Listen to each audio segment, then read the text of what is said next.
Cuba Información.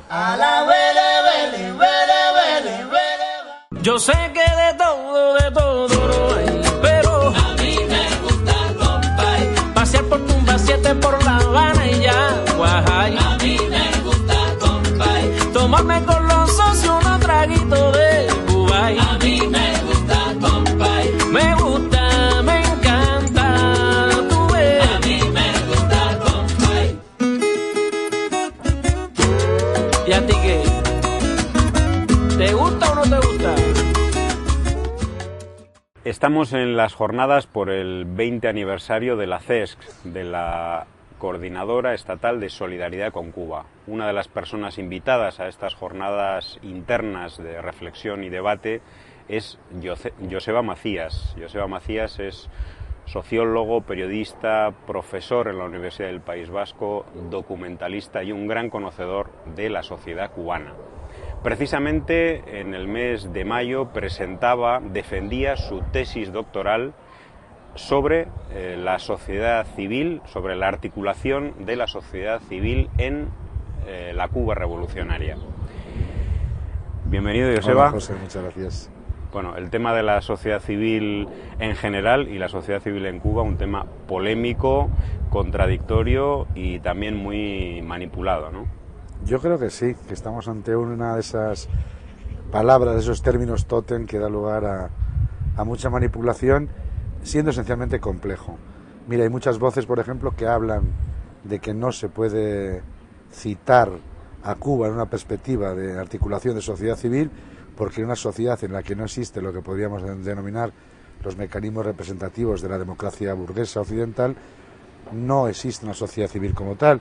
Y frente a esa teoría, yo defiendo, como muchísimas más personas, que todo lo contrario, que en Cuba se puede hablar de una sociedad civil compleja, heterogénea, diversa, que se ha ido fraguando a lo largo de este propio proceso revolucionario y siguiendo con los postulados de Gramsci, el gran político y filósofo italiano, que para mí es fundamental a la hora de acercarnos al concepto de sociedad civil, hablar de una realidad marcada por una hegemonía, un bloque histórico, como es el que se ha constituido en Cuba a partir de 1959, y un proceso evolutivo, como te decía antes, muy heterogéneo y a la vez con la existencia de muchos más espacios de lo que determinadas voces dicen que existe. Yo creo que evidentemente hablar de la relación cubana y de sociedad civil son palabras que conjugan perfectamente. ¿Cuáles podríamos decir que son los principales actores sociales en esta sociedad civil cubana de hoy, dentro de la gran complejidad, como tú dices, sí, que puede existir? Siguiendo a Gramsci, como te decía antes, podemos hablar de una sociedad civil articulada en claves estrictamente institucionalizadas, lo que podrían ser los organismos de masas, que como bien sabéis establecen una serie de elementos de articulación social desde estructuras fundamentalmente sectoriales, el caso de los campesinos en la NAP, el caso de la juventud en el OJC, de los estudiantes en sus estructuras en función del segmento de edad, y de la Federación de Mujeres Cubanas y los CDR, ¿no?, los Comités de Defensa de la Revolución. Esa es una parte, sin duda, de la sociedad civil cubana, pero existen muchos más elementos. Se puede hablar de sociedad civil en distintos ámbitos. Siguiendo a Gramsci, hablar de los medios de comunicación sería una reflexión. La existencia de la articulación religiosa, sus distintas variables, o la aparición de espacios concretos de debate y opinión, como han surgido sobre todo en las últimas décadas. Entonces, como ves, hablamos de microcosmos muy diversos, pero a la vez pues muy ricos por su propia complejidad, ¿no?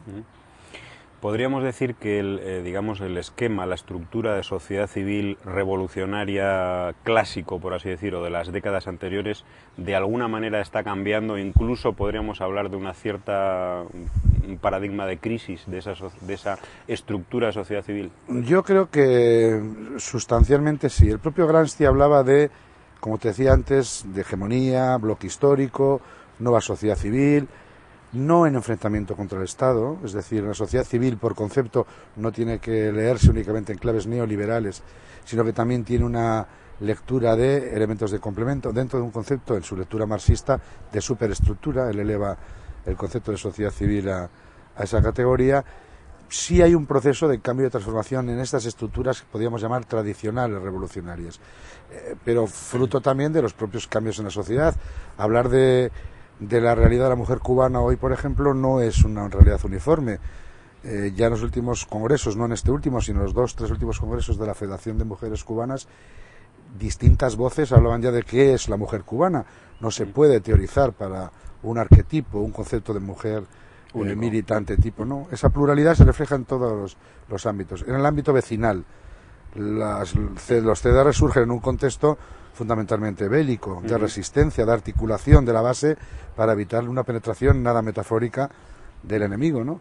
En ese sentido, el papel que los TDR jugaron posteriormente, por ejemplo, en distintos ámbitos de la defensa civil, en la ayuda, la contribución a la distribución de alimentos, en el reparto de medicamentos y vacunaciones junto a las organizaciones sanitarias, es un hecho. O después en el papel de definir los problemas que se suscitaban en los barrios antes de la aparición en la institucionalización de las asambleas de rendición de cuentas. Y hoy en día, ¿cuál sería el papel de los TDR? Pues es contradictorio, porque para uno sigue jugando un elemento de control social, más o menos devaluado, pero precisamente en esta realidad nueva, diversa y compleja de la que estamos hablando, ese papel ha cambiado sustancialmente. Y lo mismo ocurre en el caso de los estudiantes, en el caso de la ANAP, por supuesto, campesinos. En el caso de los campesinos y la Asociación Nacional de Agricultores Pequeños, porque de un movimiento que unía una lectura desde lo social también con lo económico, se han ido produciendo una serie de cambios sustanciales en la colectivización del campo, en el trabajo de la cooperativización, en fin, las experiencias que ahora se quieren llevar a otros ámbitos de la esfera económica. Como bien sabemos, en el ámbito campesino estos mecanismos de articulación son antiguos, ¿no? Entonces, como ves y como te señalo, sí podemos hablar sin duda de una serie de transformaciones, evidentemente absolutamente que mantienen los mismos valores que esa compleja realidad social de ahora, ¿no? En tu estudio le das un papel muy importante en esta composición de la sociedad civil cubana actual y en el contexto también de los cambios que pueden estar existiendo a la juventud, ¿no? ¿Qué papel está desempeñando ahora la juventud cubana? ¿Qué cambios, qué complejidades ves tú que se puedan subrayar? Es un tema complicado porque la juventud cubana debería ser, y de hecho así se teoriza, como el gran elemento de continuidad, ¿no?, de lo que fueron un proceso revolucionario puesto en marcha por la generación de sus padres o la de sus abuelos. Tener en cuenta que estamos hablando de una juventud que ha crecido, ha tenido sus primeros procesos de socialización a raíz fundamentalmente del periodo especial, que han conocido una revolución más entre comillas, en la medida de que ellos no han vivido esos procesos, que sus referentes y su imaginario se limita prácticamente a los elementos de la revolución, por un lado, en una sociedad muy hiperideologizada, con un papel omnívodo del Estado hasta prácticamente los años 90, que ha ido desapareciendo, no sé si tanto por propia voluntad del Estado como una realidad de hecho, ya no se llega a todo, se van estableciendo espacios de autonomía. La juventud es consciente de todo eso. Únele a esto el hecho de que en muchas ocasiones esas referentes permanentes en la televisión, en sus propios libros de enseñanza, a Sierra Maestra, a los grandes logros épicos de la revolución, si me permites la caricatura, son un poco como el Pleistoceno. Ellos forman parte de su cultura, pero son elementos muy, muy, muy lejanos.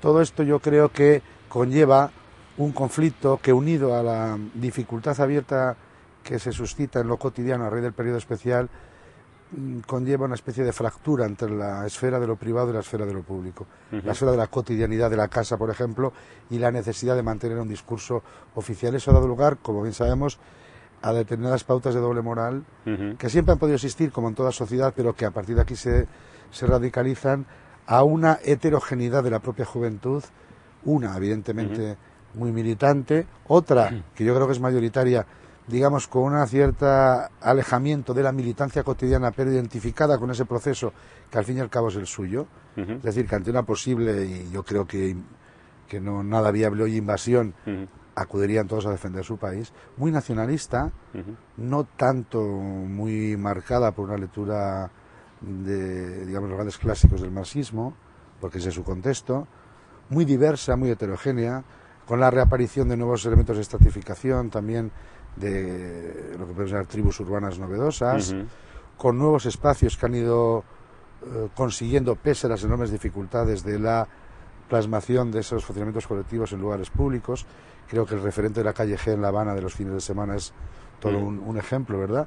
Y si cualquiera pasea por esa enorme calle, que es muy larga, la que hay miles y miles de jóvenes agrupados en función de entornos. Por ejemplo, cosas curiosas que tienen mucho que ver con esta transformación sociológica. Desde que el sistema de educación hace que los jóvenes cubanos no tengan únicamente relación con sus compañeros del barrio y que por razones diversas tengan que estudiar, pues imagínate, un chico del Vedado, una chica del Vedado, tenga que ir a la Víbora, entonces establecen nuevos pautas de relación y donde se reencuentran en ese punto que es, por ejemplo, la calle G. No es ya el barrio en el que veo a mis amigos porque los que están ahí no coinciden conmigo en estudios. Eso como un elemento yo creo que es muy importante. Y por otro, pues sin olvidar también una realidad global, mundial. El joven cubano de hoy no es ajeno a ese contexto. Es fruto de una sociedad o de una realidad social mundial muy individualizada, muy marcada por el consumo, y eso también se refleja en otros elementos de una juventud que lo que quiere es, en muchos casos, una mejora de su situación cotidiana y contener, lógicamente, las aspiraciones, incluso de moda, de hábitos de conducta, pues más globales. Ten en cuenta que el turista también está ahí, la televisión también está ahí, aunque eso es importante, por ejemplo, los mecanismos de acceso a los medios de comunicación son sustancialmente alternativos. A mí eso sí me llama la atención. Es decir, esta es el bloque generacional que menos ve la televisión y que tiene otros mecanismos, tipo, como quizá conozcas muy bien, pues el acceso a los portátiles, sobre todo en el fenómeno urbano, el acceso a los portátiles y el pase de todo tipo de series de producción de ficción, de televisiva, tanto europea como norteamericana. Esos son sus referentes. Y sigue habiendo problemas para los espacios públicos. No hay dinero. ¿Qué alternativa tengo yo, joven cubano, durante un fin de semana? Toda esta serie de elementos en juego, desde esa perspectiva de heterogeneidad que te planteo, pues hacen que estemos hablando de una generación muy compleja y que, en mi opinión, necesita de estímulos nuevos, de debate, de participación, como en otros ámbitos, pero en ellos especialmente, y de recuperación de valores revolucionarios que creo que ellos los tienen como pautas de conducta cotidianos, pero que no los defienden como tal. Es decir, forma parte de sus hábitos y costumbres, aunque yo creo que no son muy conscientes, ¿no? Eso creo que por eso es muy importante ver. En definitiva, hablamos de lo que va a ser la nueva sociedad cubana. No olvidemos, en un país donde prácticamente más del 60% de la población tiene menos de 35 o 40 años, ¿no? Tú me señalabas también la importancia que tiene el ámbito de la cultura, ¿no? En esa articulación de la sociedad civil, incluso con elementos contradictorios, ¿no? Sí, la cultura de las revoluciones yo creo que no ha sido estudiada en su conjunto de una forma exhaustiva o tan exhaustiva como se merece. Hablamos de un intelectual muy gramsciano, muy orgánico en el sentido gramsciano del término, muy crítico, muy defensor de su proceso, pero a la vez manteniendo territorios y espacios propios. Eso se ha visto prácticamente desde el inicio de la Revolución, con las primeras publicaciones, con el primer cine que se hizo. Figuras para mí tan cercanas al concepto del hombre nuevo del Che como pueda ser Titón Gutiérrez Alea, ¿no? En su propia práctica como director y hombre intelectual de acción, ¿no? Lo mismo se ha podido ver posteriormente en ámbitos como la música. El fenómeno de la nueva trova, aparte de lo que podamos tener identificación por las canciones, es un fenómeno muy interesante porque ha unido la tradición con elementos de la modernidad, con el concepto de la canción de autor, y no siempre en un camino fácil, ¿no? Porque la propia oficialidad siempre ha visto, sobre todo al principio, pues con cierta distancia lo que pueda ser el mundo del teatro, el mundo de la literatura. En fin, yo creo que en definitiva la intelectualidad cubana ha estado muy arraigada en su pueblo. No existe tanto esa figura, digamos, del gran intelectual estrella como pueda surgir en otras sociedades, como en nuestros entornos, pero a la vez con un enorme prestigio social, con mucho reconocimiento y con una labor muy crítica respecto a un proceso que mayoritariamente han sentido como suyo. Incluso muchos de los que se han ido del país, O sea, porque esa diáspora intelectual, fruto de muchas cosas, si seguimos un poco, leemos lo que va ocurriendo en estos últimos años, y se puede hablar de un retorno que yo creo que es muy significativo, ¿no? De lo que estamos viendo, que esa, digamos, desafección con el profesor revolucionario ha respondido a cuestiones muy diversas, pero no a unas estrictamente políticas. Y eso yo creo que es todo un síntoma en el que también hay que destacar, y termino con la labor de personas como Abel Prieto. Yo creo que el Ministerio de Cultura ha jugado una labor magnífica, el actual ministro de Cultura, desde Armando Jar, yo creo también, ¿verdad? Que fue el anterior ministro de Cultura, desde que surge el ministerio. Yo creo que ha jugado un papel muy, muy importante a la hora de establecer puentes con esta diáspora, a la hora de facilitar y fortalecer el trabajo de nuevos creadores, de establecer espacios de creación. El caso de, por ejemplo, de estos nuevos jóvenes independientes cineastas, ¿no?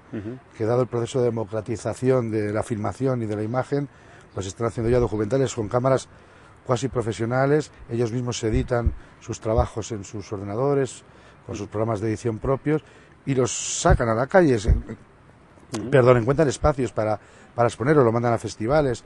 Yo creo que eso es todo un ejemplo, como te decía, de una cultura bien entendida y con un papel muy, muy activo en esta articulación de la sociedad civil.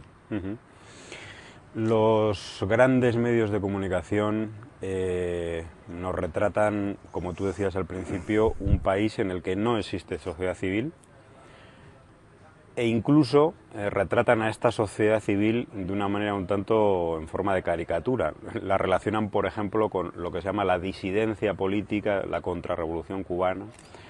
¿Qué podemos decir de todo esto? ¿Podríamos hablar de que existe una sociedad civil revolucionaria, una sociedad civil contrarrevolucionaria? No, a mí no me gusta ese concepto. Además creo que no es nada adecuado, y además que no se acerca en absoluto a la realidad.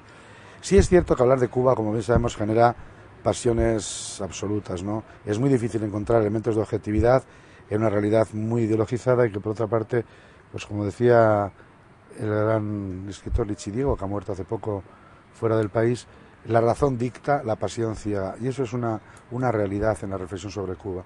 Y yo creo, por ejemplo, que este papel de deslegitimación de la sociedad civil cubana desde el exterior responde claramente a un marcado interés ideológico. La disidencia política real no es un hecho articulado en la Cuba de hoy en día. En el archipiélago, en la isla, hablar de disidencia es hablar de elementos de enfrentamiento con la oficialidad, por decirlo así, pero que tienen sus espacios propios, desde el propio partido en muchas ocasiones, desde nuevos centros de investigación, desde nuevos medios de comunicación que van surgiendo. Todo eso son elementos de cierto juego de balance. La disidencia política, digamos, creada en el exterior, yo creo que es una realidad ajena a la cotidianidad cubana. Sin olvidar que es cierto que, por supuesto, hay personas que no están de acuerdo con el proceso revolucionario y que desde unas posturas honestas tienen la desgracia de vivir en un país en el cual todo proceso contrario es identificado con el enemigo, nada eufemista, nada metafórico tampoco, de Estados Unidos. Siendo cierto que muy buena parte ha estado articulada directamente por los países occidentales, yo sí creo que puede y deberían existir espacios en Cuba para este tipo de defensas, desde el respeto al propio sistema. Yo, por ejemplo, una opinión muy personal, el concepto de un único partido creo que no es un concepto real para la Cuba de hoy en día. El propio partido es fruto de muchas cosas, es muy diverso en su propia concepción, pero ¿por qué no pueden existir partidos políticos que asuman que queda blindado el concepto del sistema, que en el caso occidental es la economía de mercados, la unidad de la patria y tal? Ese es el blindaje. A partir de ahí todo juego es posible. Bueno, pues yo propongo, modestamente y con la boca pequeña, un proceso revolucionario en el que se reconozcan una heterogeneidad de reflexiones desde la aceptación, que además estoy convencido que es mucho más democrático, de que el socialismo es el marco desde el cual realizamos nuestras reflexiones, es decir, pensando en el ser humano como gran elemento articulador de cualquier realidad sociopolítica, y evitando, en este caso, pues estar sujetos a la tragedia del mercado, ¿no? Sin olvidar, perdóname, el papel activo del mercado, o sea, de ingenuos tampoco somos. Pero si esa no es la prioridad, sino la necesidad de la justicia, la equidad, la igualdad social, a partir de ahí charlemos y debatamos. Las fórmulas pueden ser diversas. Claro, siempre es bueno. Por último, te quería preguntar, estamos en un escenario ahora de cambios económicos ya claros en Cuba. ¿Tú crees que estos cambios económicos están trayendo o van a traer en el futuro inmediato cambios en la composición de la sociedad civil? Claro, deberían traerlos, y además es consustancial, cambios en la esfera de lo económico, cambios en la esfera de lo social.